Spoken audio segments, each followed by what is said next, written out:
Hello, कैसे हैं आप सब? बढ़िया। कम्युनिकेशन स्किल का एक बहुत ही इंपॉर्टेंट पार्ट है लिसनिंग। अक्सर लोग बोलना सीखते हैं, बोलना जानते हैं।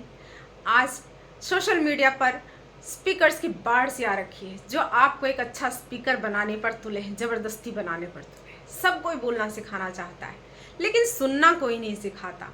कम्युनिकेशन स्किल का एक ये बहुत ही इम्पॉर्टेंट पार्ट है जिसे हम सबको सीखना चाहिए कि सामने वाले की बात को कैसे सुने। जब हम सामने वाले की बात को ध्यान से सुनते हैं तो वो इम्पोर्टेंट फील करता है अपने आप में। आइए चलते हैं, मैं motivational and public speaker Reena आपको यही सिखाने आई हूँ कि बातों को सुनना चाहिए और सुनने के क्या क्या फ़ायदे हैं। तो अंत तक मेरा वीडियो ज़रूर देखिएगा, पसंद आए तो लाइक सब्सक्राइब ज़रूर कीजिएगा। आज हमारे देश में सब लोग बोलते हैं, किसी चाय की दुकान पर चले जाइए, किसी रेल के डिब्बे में बैठ जाइए, कहीं भी जाइए, किसी से 2 मिनट खड़े होकर चर्चा कर लीजिए, वो आपको एक कप चाय पीते पीते मोदी जी को देश कैसे चलाना है ये तक सिखा देंगे। इतना ही नहीं, धोनी को और सचिन को बैटिंग कैसे करना है ये तक बताते हैं। भाई ग्रेट, इन्हें क्रिकेट खेलने भेज देना चाहिए था, बेकार हमने सचिन और धोनी को भेजा। तो ये है बोलने की परेशानी, परेशानी नहीं बीमारी।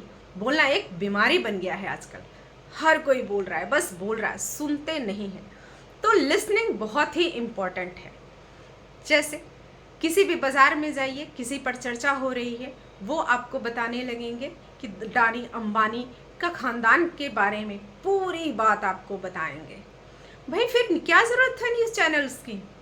कोई ज़रूरत ही नहीं थी। यहीं बैठ जाइए, सारी खबरें मिल जाएंगी। लेकिन सुनी सुनाई बातें कई बार लोग आधी चीज़ सुनते हैं और फिर अपना रिएक्शन दे देते हैं। जी नहीं, पूरी बात सुनिए तब रिएक्शन दीजिए। आज की डेट में एक पिता कहता है बच्चे मेरी बात नहीं सुनते, बच्चे कहते हैं पिता मेरी बात नहीं सुनते, टीचर कहती हैं स्टूडेंट्स मेरी बात नहीं मानते, स्टूडेंट्स कहते हैं टीचर हमारी बात नहीं सुनते, हमें नहीं समझते। तो इससे बचना है। ऐसा क्यों हो रहा है? ये इसलिए क्योंकि हम किसी की बात को ध्यान से नहीं सुनते, बस अपनी राय थोप देते हैं। जो हमारे मन में आता है वो हम बता देते हैं, लेकिन सामने वाला क्या कहना चाहता है ये नहीं सुनते। ये ध्यान से सुनना है। जब आप सामने वाले की बातों को सुनेंगे तो उसे लगेगा कि ये मेरी बात समझ रहा है। वो अपने आप को इम्पोर्टेंट फील करेगा और आपको भी इम्पोर्टेंस देगा। जब उसकी बात आप ध्यान से सुनिएगा तो वो भी आपकी बात ध्यान से सुनेगा, ज़रूर सुनेगा। एक बार आजमा कर देखिए। दोस्तों, इसी पर मैं एक बहुत ही इंटरेस्टिंग किस्सा सुनाती हूँ जो मेरे साथ ही घटा। मैं अपनी सोसाइटी में नई आई थी। सीढ़ियों पर खेलता हुआ एक बहुत ही प्यारा सा बच्चा मुझे मिला, 4-5 साल का था। मैंने कहा चलो, मैं नई आई हूँ, चलो तुम्हारी मम्मी से मिलते हैं। बच्चा मुझे बोला ठीक है आंटी चलिए। मैं गई उसके घर। जैसे ही बेल बजाया ठीक है, गेट खुला, एक लेडी अंदर से आई और गेट खुलते ही क्या हुआ होगा?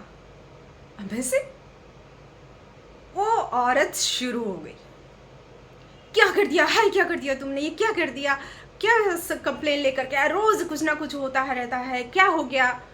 एक लगाया उसके कान पे। मैं हैरान चुपचाप खड़ी, तो पूछ तो लो मैं क्यों आई हूँ, कौन हूँ मैं, कंप्लेन करने आई हूँ या क्या करने आई हूँ? बट कोई मतलब नहीं था उसे, वो तो बस अपनी धुन में बच्चे को डांटे जा रही थी। थोड़ी देर के बाद जब वो थोड़ा गुस्सा उसका शांत हुआ तब मैंने कहा बहन जी ये क्या कर रही हैं आप? मैं तो बस इस बच्चे को लेकर आई थी, मुझे बगल में खेलता हुआ मिला तो मैं लेकर आई और आपसे ये कहने जा रही थी कि आपका बच्चा बहुत ही क्यूट है। मैं नई आपकी सोसाइटी में आई हूँ, मैं आपसे जान पहचान बढ़ाने आई थी। सोचिए, अब वो लेडी क्या थी मुझे नहीं पता, क्योंकि दोबारा मैं सोसाइटी में उसके घर गई नहीं और बहुत ज़्यादा मैं उस वहाँ रही नहीं, कुछ दिन रही थी। बट सोच के देखिए उसका इम्प्रेशन क्या मुझ पर पड़ा, या क्या ये बिहेव था, वो ने तो सुना ही नहीं। तो इसलिए ध्यान से सुनिए, पहले सामने वाले को सुनिए तब बोलिए। Thank you very much. Channel को लाइक और सब्सक्राइब ज़रूर कीजिएगा और नई बातों की जानकारी लेते रहिएगा। Thank you.